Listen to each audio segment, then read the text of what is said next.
Kenya yoona jeesu deemtan uumana nyaachisaa kan tokko gartanii ijoollee waan takka firraan quban qabne kareefu guyyaa meeqaa booda achi geesse dalagaa barbaadu jirtu. Kaa bakka sanitti arsummaa walloo harargee jimmaa dhiisii namummaan irraa badee if jibbiti. Nama ijoollee kan qabu daa'ima amma 18 ijoollee duraa wanni isaan godhan waan ajaa'ibaati waan hedduu nama gaddisiisu jechuudha. Kana keessatti ka maafiyaadhaa naa gala. Ka mootummaadhaas naa galti siyaasa.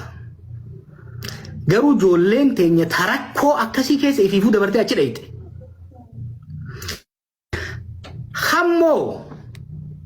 Kammoo Liibiyaadhaan kutee Ijiptiin kutee namni meeqa biraa du'ee gargaarsa rabbiitiin Awurooppaa fi Ameerikaa ga'e. Awurooppaa fi Ameerikaatti maqaa Oromootiif Oromummaatiin hawaasa Oromootiin gargaarfamee waraqaa argate. Arra gaddeebi'ee miskiina waan nyaatu dhabee biyyarraa baqate. Miskiina lubbuu fi haayoo fi abboonsaa akka milishaa hin ajjeefne lubbuu isaa mallaqaan bittee suutiitti ergite ajjeesaa jira jechuudha. Hiraarsaa jira jechuudha. Balaan tokko nurra gahaa jiru dhumaatii namaati. Akeekni waan kanaa maali jennee alaallu.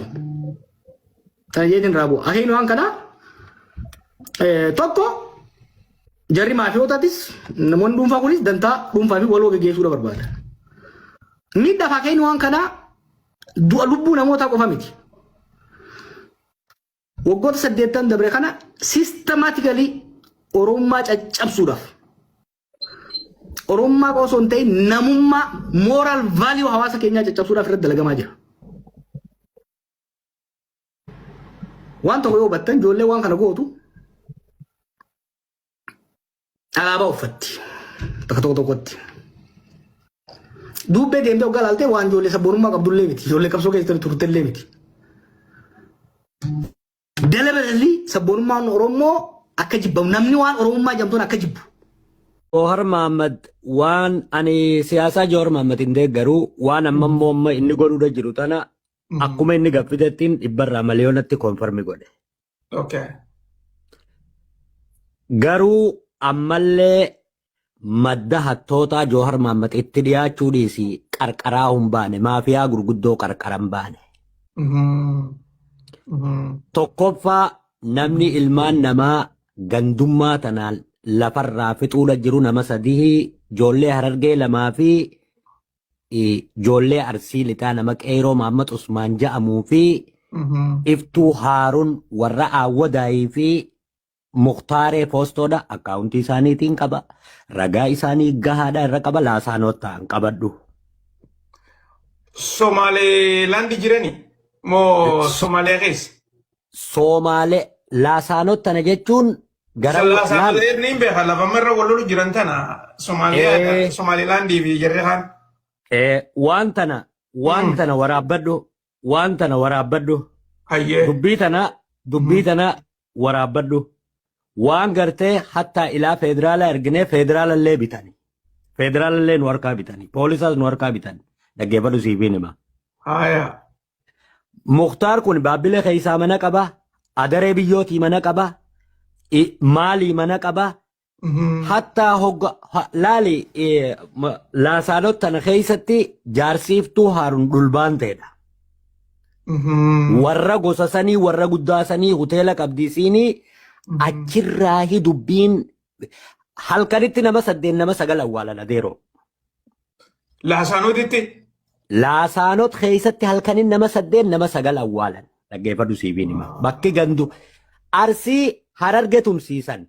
Jimma Wallo tumsiisan. Hoggaa gartee namni kun sakraane. Ijoolleen tun warra diraagara warri nama siin jechuudha jiru warri isaan bakka sanitti godhatan. Ijoolleen akka ajaa'ibaati. Gandummaan achirraa kaati qabadhu gaammaan tana. Laal takkaffaan Iftuu Haaruuni lammaffaan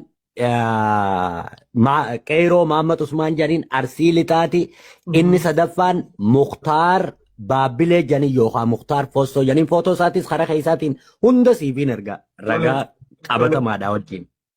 Qabadhu achirraa amma tan achi goolabii axaq askottu allafatana guutuu takka takkattiin siif himaa axa qoggaa dhufte amma laal amma maal keessa jira nuti jaanuwaarii feebruwaarii maarchi abriil meey Amma Agosti keessa jira.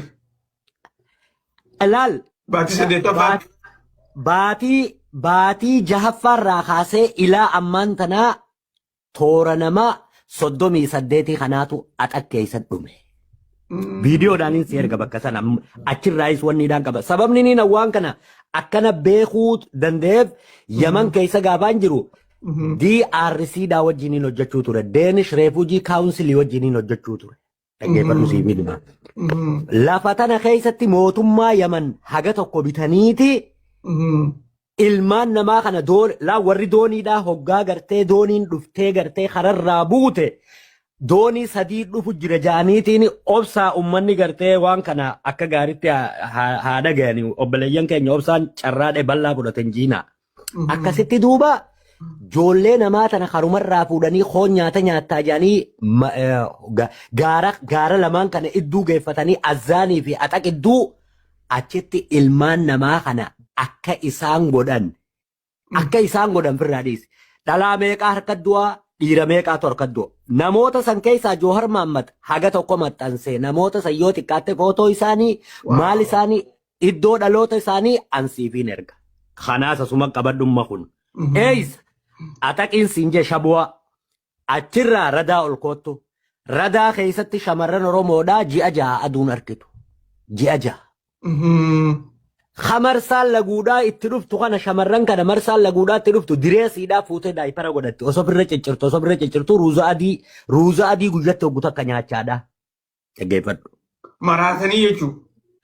Aboo mana keessatti ukkaamsanii aandargiraawundii guddoodha qaban mootummaadhaa wajjin walii galanii aandargiraawundii guddoodha qaban mootummaa milishaa huutiidhaati wajjin walii galanii. Huutii keessaa sayyinni warri olaanu kun quban qabu hawataadhaa quba qaba. Hawataadha jechuun oppidiyoo huutiidha jechuudha. Dhaggeeffadhu. Hoosha guddaadhaatu jira. Hooshni sun bakki namni gartee ijoollee sanachitti adda buu ture keessaa kutaa afuri. Kutaan afran kun Harargee, Walloo, Arsii, Jimma. Dallaalota kana guutuu isaanii maqaadhaan si beeka. Alii Jimmaa fa'aa namoota jechuudha. Mahammad Ahmad fa'aa Alii Jimmaa, Mahammad Ahmad ijoollee Harargeedhaati. Ati gama keessaatiin kanaas erga. Amma taradaadhaa sittiin goolabee qaxaabir dhaqa. Qaxaabir keessatti ammaan tanaa namaan lakkoofsasii kanneen fira isaanii qunnamuu dandeessu. Miciyyoo iccitii dhabaabti jedhanii qottoodhaan cicciranii miciyyoo warra gursumi ijoolleen akkasii ciccirtees warra gursumi cicciranii ijoolleen namni lamamma hidhaadha jirti.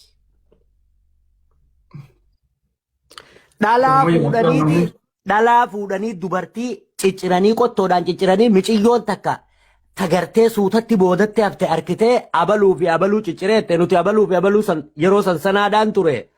Haalaanii waan sanniin beeka keessa taateef aboo ijoolleeteetiin nama fixee nama ati karaa oofuun nama fixee jennaan atuu fuudheetiin si fannisiisaa naan jee. Yoo ati dhiira taate jeetiin hin gaanis wajji dhaabbadhee UNHCR Mohaamii naa dhaabdee carraan gara biyya tanaatti hirkadhe hedduun qarasaniiti tana gara keessaatiin because this is my private biyya waan ta'eef siif himaa.